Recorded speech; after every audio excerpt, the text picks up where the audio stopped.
Alright, so now I am replacing this lug nut here. Let's get closer. Alright. You're replacing that lug nut. Why? Because it has a cap. What happens is, from Jeep, they have caps on them. Okay.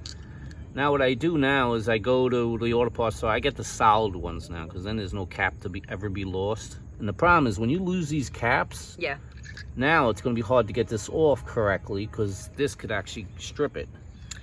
Oh. So you want to take care of it right away. I actually like the solid lug nut better. So is there a particular brand? Or actually it was from what's it called again? Dorman. Dorman. Yeah. Okay. Let's see if this works. Okay, it came off nice. Sometimes what happens is these jam in the socket now, really hard to get out. Now that's an original Jeep lug nut. Yes, it's missing the cap. And it's how does it miss the cap? It's stainless steel, and it just eventually they come off. Really? Yeah. Huh. You know, especially when people are taking on and off your rims. Ooh. So I put the solid ones back on. They're Dorman, the same size, and it resolves the problem. Okay.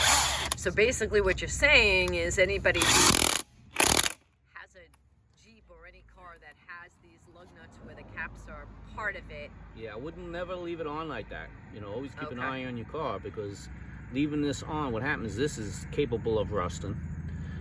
And then what happens is it gets harder and harder to take off. Like if I don't address it right away, then it's harder and harder to take off. And it can actually, as you can see, it doesn't fit as well in the socket now. See how loose it is? Yeah. Unless you go some sort of metric size to make sure it sort of fits. But I was able to get it off. All right, that's a great tip, John. Thanks.